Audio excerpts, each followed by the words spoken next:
بہت پرانی بات ہے کہ کسی جگہ ایک گاؤں بستا تھا۔ اس گاؤں میں ہم دو بھائی بھی رہتے تھے۔ میں چھوٹا تھا۔ ماں باپ کے مرنے کے بعد ہم بھائیوں میں دوریاں بڑھنے لگی۔ چھوٹی چھوٹی باتوں پر جھگڑا ہونے لگا،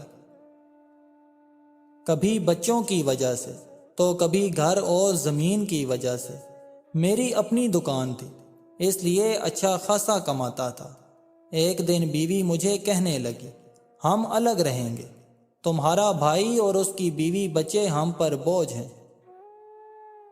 بھائی نے گائے بھینسیں رکھی ہوئی تھیں، ان کا دودھ بیچ کر وہ لوگ گزارا کرتے تھے۔ ایک دن میں نے بھائی سے اکڑ کر کہا، دیکھ بھائی رشید، تو کام تو کوئی کرتا نہیں ہے۔ میں تم کو بڑا سمجھ کر آج تک برداشت کرتا رہا، اب میں تیرے ساتھ مزید نہیں رہ سکتا۔ بھائی مسکرانے لگا، اچھا پتر کوئی بات نہیں، تو الگ ہونا چاہتا ہے تو جی صدقے، بتا گھر میں کس جگہ دیوار لگانی ہے۔ بیوی میرے پاس آئی، اونچے کمرے ہم نے لے لیے، مستری لگایا، دیوار بن گئی۔ میں بہت خوش تھا کہ جان چھوٹ گئی۔ بیوی میرے پاس آ کر بیٹھی اور کہنے لگی، دیکھ بشیر، اب ہم آزاد ہیں، اب ہم جو دل چاہے وہ کریں گے۔ بیوی نے نئی گاڑی کی فرمائش کی، میں نے لے لی۔ بیوی نے آئی فون کا کہا، میں نے لے دیا۔ خیر میں بیوی کی ہر فرمائش پوری کرتا رہا۔ ایک دن بھائی گلی سے گزر رہا تھا، میں اگنور کر کے جانے لگا۔ بھائی نے آواز دی، بشیر کیا بات ہے پتر، گھر میں دیوار کیا اٹھی؟ تو نے تو آنا جانا اور بات کرنا بھی چھوڑ دیا۔ میں نے جان چھڑاتے ہوئے کہا، کچھ نہیں بھائی، بس جلدی میں تھا۔ بھائی نے میرے کندھے پر ہاتھ رکھ کر کہا، پتر خیال رکھا کر اپنا، اور بات سن، فضول خرچی نہ کیا کر۔ میں نے ہاں میں سر ہلایا اور آگے چل پڑا۔ میں انجان تھا بھائی کے حالات سے۔ بھائی کا چھوٹا بیٹا بہت بیمار تھا۔ بھائی کے حالات بھی ایسے نہیں تھے کہ اس کا علاج کروا سکے۔ دوسری طرف میرے پاس لاکھوں روپے تھے۔ ایک دن بھائی ہمارے گھر آیا اور کہنے لگا، بشیر پتر مجھے کچھ پیسے چاہیے تھے۔ میں نے غصے سے کہا، بھائی یار، ایک تو آج کل کام نہیں چل رہا اور تو پیسے مانگنے آ گیا، میرے پاس کچھ نہیں ہے۔ بھائی کے چلے جانے کے بعد بیوی نے میری تعریف کرتے ہوئے کہا، اچھا کیا جو انکار کر دیا، خود کمائے نا۔ وقت گزرتا گیا، 1 سال ہو گیا، میں بھائی کے گھر کبھی نہ گیا۔ بھائی بہت مشکل وقت سے گزر رہا تھا، میں انجان تھا۔ غربت کا یہ عالم تھا کہ بھائی نے کسی سے ادھار لیا ہوا تھا۔ وہ شخص بھائی کے گھر آیا، بھائی کو گالیاں دی، بہت بے عزت کیا۔ محلے والوں نے بتایا کہ مارا بھی تھا۔ دوسری طرف بھائی کا بیٹا موت سے لڑ رہا تھا۔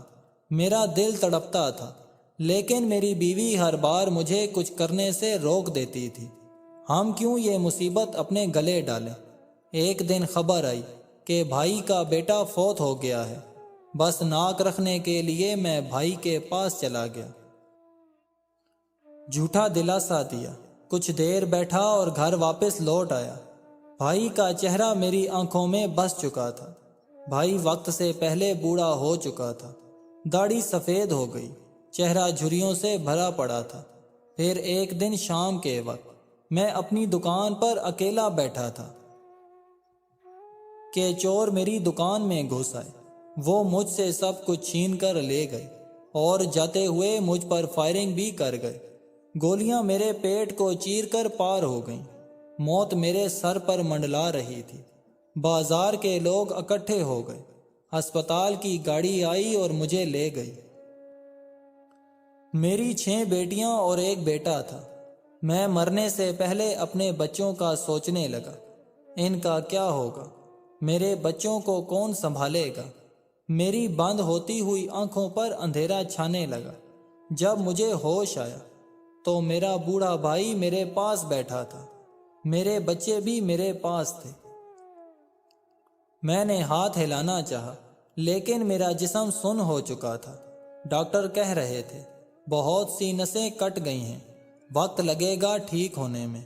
میں نہ چل سکتا تھا اور نہ اٹھ سکتا تھا، صرف دیکھ اور سن سکتا تھا۔ میں اب زندہ لاش بن گیا تھا۔ میں بھائی کی طرف دیکھ رہا تھا۔ بھائی نے جیب سے پیسے نکالے اور ڈاکٹر کے ہاتھ میں دے دیے۔ یہ لو ڈاکٹر صاحب، پورے 4 لاکھ ہیں۔ ڈاکٹر نے کہا اب آپ انہیں گھر لے جائیں اور میڈیسن دیتے رہیں، اللہ بہتر کرے گا۔ بھائی مجھے گھر لے کر آ گئے۔ میرے بچے بھوکے بیٹھے ہوئے تھے۔ بھائی نے میری بیوی کو آواز دی، تی رانی کچھ پکا بچوں کے لیے، ان کو بھوک لگی ہے۔ میری بیوی خاموش تھی۔ بھائی اپنی بیوی سے کہنے لگا کل ہم مل کر یہ دیوار توڑ دیں گے اور سب ایک ساتھ رہیں گے۔ میرے 7 بچے، بھائی کے 5 بچے اور میری بیماری، سب کی ذمہ داری بھائی کے کاندھوں پر آ گئی۔ میری بیوی رونے لگی کہ میرے بچوں کا کیا ہوگا۔ میں دلاسا دینا چاہتا تھا لیکن میرے جسم میں حرکت نہیں تھی۔ اتنے میں بھائی آئے، جیب سے 20,000 روپے نکالے اور بولے کڑیے یہ لے 20,000 روپے، بچوں کے سکول کی فیس اور اپنی ضرورت پوری کرنا، پریشان نہ ہونا بالکل بھی۔ میں تیرا بڑا بھائی نہیں بلکہ تیرے باپ جیسا ہوں۔ بھائی نے میرے علاج کے لیے گائے بھینسیں بیچ دی۔ روز شام کو میرے پاس آتا، میرے جسم کی مالش کرتا، بچوں کو گود میں بٹھا کر پیار کرتا۔ بھائی بوڑھا ہو چکا تھا لیکن ہمت نہیں ہارا تھا۔ مجھے بستر پر پڑے 5 سال گزر گئے، بچے بھی جوان ہو رہے تھے۔ ایک دن بھائی میری شیو کر رہا تھا تو میری نظر بھائی کے ہاتھوں پر پڑی۔ بھائی کے ہاتھوں پر چھالے پڑے ہوئے تھے۔ بھائی نہ جانے کیا کام کرتا تھا کہ ہاتھ زخمی ہو چکے تھے۔ میری آنکھوں سے آنسو بہنے لگے۔ آخر اپنا خون اپنا ہی ہوتا ہے۔ میں بھائی کے ہاتھ چوم لینا چاہتا تھا۔ میں بھائی کو سینے سے لگا لینا چاہتا تھا۔ اتنے میں میری بڑی بیٹی ہمارے پاس آئی اور بولی بڑے پاپا مجھے کالج کی فیس دے دیں، کل آخری تاریخ ہے۔ بھائی نے سر پر ہاتھ رکھا، اچھا میری تھی، شام کو لا دوں گا۔ بھائی نے جوتا پہنا اور تیزی سے باہر کی جانب چل پڑا۔ بھائی کا ٹوٹا ہوا جوتا، پھٹے پرانے کپڑے، میں چیخ چیخ کر رونا چاہتا تھا لیکن میرا جسم میرا ساتھ نہیں دیتا تھا۔ آخر 7 سال کے بعد میں ٹھیک ہونے لگا، چلنے پھرنے لگا۔ مجھے احساس ہو چکا تھا کہ بھائی آخر بھائی ہوتے ہیں، کبھی ساتھ نہیں چھوڑا کرتے۔ فارس تو اتنا ہی کہے گا، نہ جھگڑا کرو آپس میں، زمین جائیداد سب پل بھر میں خاک ہو جاتا ہے، صرف ساتھ نبھاتے ہیں تو رشتے۔ ہم انا، غرور اور دولت کے نشے میں رشتوں پر تھوک دیتے ہیں، لیکن باخدا جب بے بسی کی انتہا ہوتی ہے تو بھائی طاقت بن کر ساتھ کھڑے ہو جاتے ہیں۔ 3 قسم کے لوگ تمہیں کبھی کامیاب نہیں ہونے دیں گے، ان سے بچو۔ نمبر 1 پست خیال، نمبر 2 آوارہ مزاج اور نمبر 3 فحش خیال۔